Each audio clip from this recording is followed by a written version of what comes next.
Welcome back to our channel. ఈరోజు recipe వచ్చేసి అయితే మునక్కాయ కోడిగుడ్డు కర్రీ అనమాట. చాలా క్విక్గా చాలా తొందరగా అయిపోతుంది. దీని ప్రాసెస్ చూసేద్దాము. దీనికోసం అయితే ఒక కడాయిలో పసుపు, ఉప్పు, కారం వేసేసుకొని మంచిగా మిక్స్ చేసేసుకోవాలి.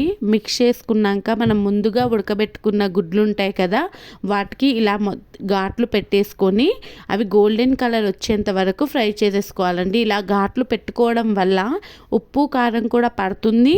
నెక్స్ట్ మనకి గుడ్డు కూడా పేలకుండా ఉంటుందండి. ఆయిల్లో ఫ్రై చేసేటప్పుడు కొద్దిగా పేలే అవకాశాలు ఉంటాయి కదా, అలా కాకుండా మంచిగా ఫ్రై కూడా అవుతాయి అన్నమాట.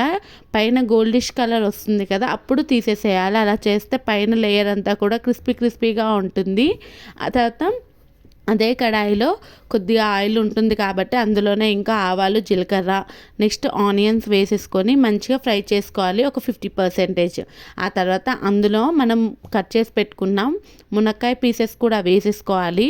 ఆ తర్వాత మూత పెట్టేసి మగ్గించుకోవాలన్నమాట. ఇలా మగ్గించుకునేటప్పుడు ఆనియన్స్ 50% మగ్గించుకున్నాం కదా, ఇప్పుడు మనకి మునక్కాయతో పాటు అది కూడా మంచిగా మగ్గిపోతుందన్నమాట.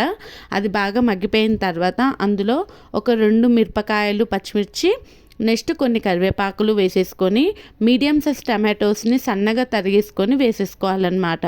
అవి మొత్తం ఈవెన్లీ స్ప్రెడ్ చేసేసుకొని దాని మీద మూత పెట్టేసేయాలి. అలా మూత పెట్టేయడం వల్ల ఏంటి అని అంటే మంచిగా ఆవిరికే మంచిగా కుక్ అయిపోతాయండి. చూడండి ఎంత బాగా కుక్ అయింది కదా. ఇప్పుడు వాటిని ఏంటంటే మనం ఆ గరిటతోటి స్మాష్ చేసేసుకోవాలి. అలా స్మాష్ చేసేసుకుంటే మంచిగా స్మాష్ అయిపోతాయి. మొత్తం అలా ఒకసారి కలిపేసుకున్నాక పసుపు, నెక్స్ట్ కారం, నెక్స్ట్ ఉప్పు ఆల్రెడీ మనము గుడ్లు ఉడికించుకునేటప్పుడు వేసుకున్నాం, అదే వేయించుకునేటప్పుడు వేసుకున్నాం కదా, అందుకనే కొద్దిగా చూసి సాల్ట్ వేసేసుకోండి. అందులో కొద్దిగా ధనియాల పౌడర్, నెక్స్ట్ ఎగ్ మసాలా కానీ లేదంటే గరం మసాలా కానీ, ఈ రెండు లేనన్నప్పుడు చికెన్ మసాలా కూడా వేసుకుంటే టేస్ట్ చాలా బాగుంటుంది. వేసేసుకొని మొత్తం ఇలా కలిపేసుకోవాలన్నమాట. మసాలాలన్నీ కూడా ప్రతి ఒక్క పీస్కి పట్టేంతగా మొత్తం ఫ్రై చేసేసుకోవాలి. అందులో కొన్ని వాటర్ యాడ్ చేయాలండి.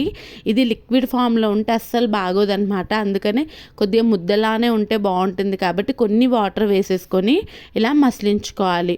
చూడండి ఎంత బాగా మసిలిపోతుందో కదా. ఒకసారి మొత్తం ఇలా కలిపేసుకొని మనం ముందుగా ఫ్రై చేసి పెట్టుకున్నాం కదా ఎగ్స్ని 1 by 1 దాంట్లో యాడ్ చేసేసుకోవాలి.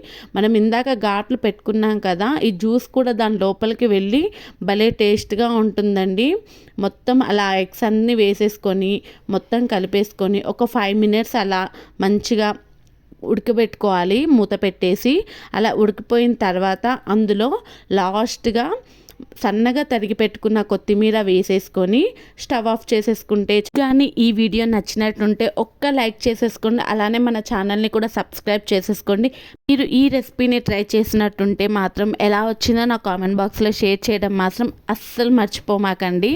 అలాగే పక్కనున్న బెల్ ఐకాన్ని కూడా ప్రెస్ చేసుకుంటే నేను పెట్టిన ప్రతి వీడియో మీకు నోటిఫికేషన్ వస్తుందండి. లాస్ట్ వరకు చూసినందుకు థ్యాంక్ యూ.